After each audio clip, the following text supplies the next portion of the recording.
La maldad de los hombres a través de los tiempos no conoce límites.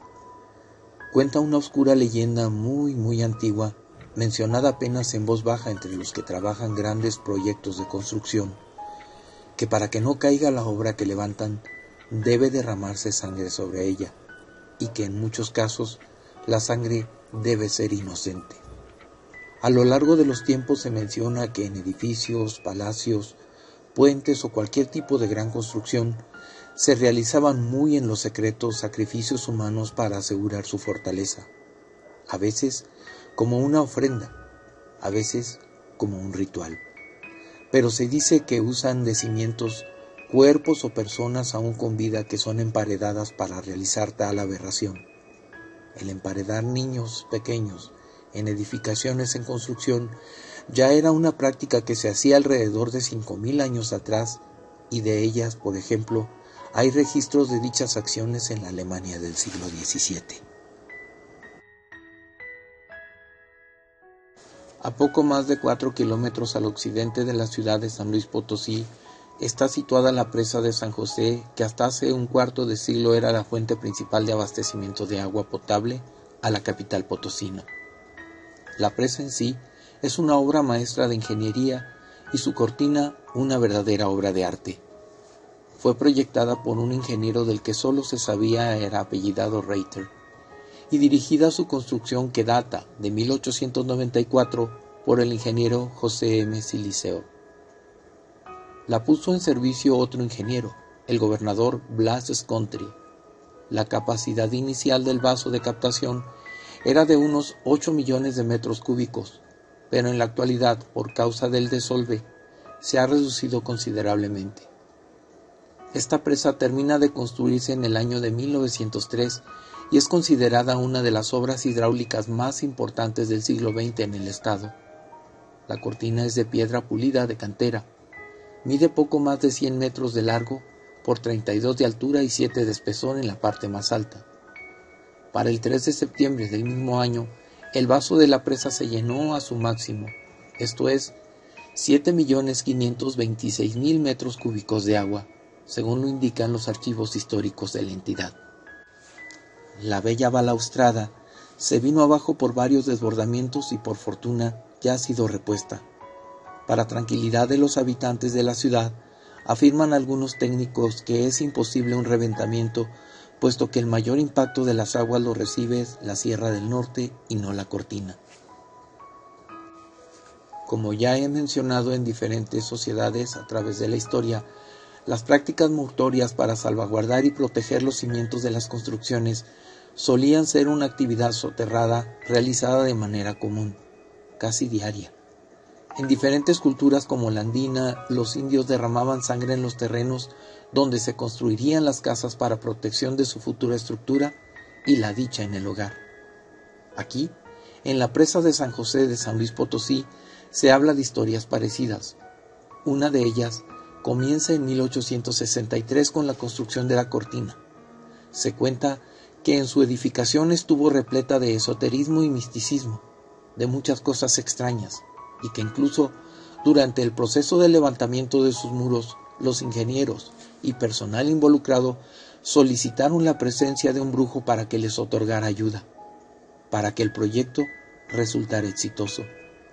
La alta sociedad, lo esotérico y el espiritismo estaba presente en las personas de esa época, quienes, preocupadas por la resistencia de la presa, ordenaron que se hiciera todo lo posible para garantizar su durabilidad. Algunas leyendas dicen que se le pagó a gente muy pobre por los cadáveres de sus hijos sin que se les dijera para qué serían usados, pero prometiéndoles que serviría para una causa noble. Pero otras historias señalan que los niños estaban vivos y que podía haber sido hasta de 4 años de edad. A los niños vivos se les ponía en un hueco en las columnas donde con dulces los mantenían calmados para poder encerrarlos con ladrillos. Aparte de los ladrillos, cadáveres de cualquier tipo se usaban en los cimientos de la presa para que ésta resistiera, y en caso de que no, los espíritus de los niños y los ahí enterrados avisaran con sus lamentos. Todo esto motivados por la idea de que en toda gran construcción se debía derramar sangre sobre ella. Por ello, narra la leyenda que los que no pudieron pagar los robaron y secuestraron como pudieron, vivos o no. Los emparedaron entre ladrillos, no sin antes dejarles dulces como un tributo para calmarlos por su eterno encierro. La leyenda dice que los niños fueron enterrados en las columnas de la presa para que sus espíritus lloraran cuando la presa estuviera a punto de reventarse. Concluidas en el año de 1907, las obras fueron dirigidas por el ingeniero José María Siliceo. Esta presa, construida por una sociedad de personas con alto poder adquisitivo, así como el gobierno, reemplazaría la presa de la Constancia, la cual era de una capacidad menor y se había construido en el siglo pasado. De lo que se sabe de esta práctica es que fue muy común en la Edad Media en el sur de España y en Alemania y en muchos otros países de la Europa oriental y occidental. México no fue la excepción. Comúnmente se emparedaban a las mujeres en tiempo de la Inquisición como un sistema de reclusión voluntaria, el llamado voto de tinieblas, del que hay un video en este mismo canal, mismo que te invito a que lo veas. Aquellas mujeres, para mantener su vida y su integridad, iban hasta ese tipo de sepulcro dentro de toda la regla, donde inevitablemente morían de sed y hambre, personas acaudaladas y muchas veces religiosas. Pero estas prácticas trajeron consigo cientos de historias en las cuales las personas emparedadas morían de reclusión y olvido, donde muchos comentan atestiguar el clamor y llanto de quienes fueron objeto de tan arcaico pensamiento. La historia de los niños emparedados en la presa de San José no es muy diferente. Cuentan que solo una vez se les ha escuchado llorar y que fue en la noche de aquel 14 de septiembre de 1933. Un día con mucha tormenta. Un día antes de que la presa de la Constancia se reventara. Muchos de los habitantes mencionaron que escucharon los tortuosos lamentos de los niños, mismos que provenían de la presa, los que parecían avisar de la inminente tragedia. Según pobladores cercanos, se escuchaban en el aire gemidos de niños que inferían que la presa se reventaría. Sin embargo, nadie le prestó atención a esos sonidos, sucediendo la tragedia el día 15 de septiembre de 1933, cerca de las 11 de la noche.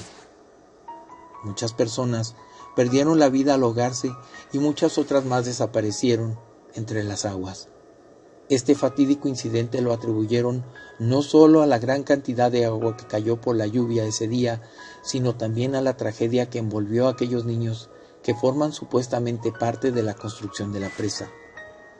En México no se ha documentado mucho la verdad de dicho mito, pero se han encontrado esqueletos de personas enterrados en las paredes de varias casas, conventos y templos de más de 200 años de antigüedad, por lo que emparedar personas en una presa parece muy probable. Una variante de este mito señala que el mismísimo adversario de Dios, disfrazado de brujo, de empresario o de ingeniero, se aparece a los encargados de las construcciones de presas haciéndoles un trato, que si enterraran a modo de sacrificio a niños o trabajadores en los cimientos de las paredes de las contrapesas, ésta durará mucho tiempo, trato a los que accedían muchas veces los encargados en la construcción. Recientemente la presa de San José, la cual tiene más de 100 años de haber sido construida, presenta algunos problemas, pues grandes cantidades de lodo impiden que ésta cumpla con su potencial de capacidad. Pero quizá esto sea lo mejor para no retar las paredes centenarias de esta manera. Actualmente, cuando llueve mucho, es necesario abrir las compuertas de la presa constantemente para evitar que se desborde. El miedo de que ésta se reviente ha aumentado en la población conforme pasa el tiempo. ¿Alguna vez se volverán a escuchar los lamentos de aquellas almas jóvenes anunciando que la presa de San José va a reventar? No lo sabemos.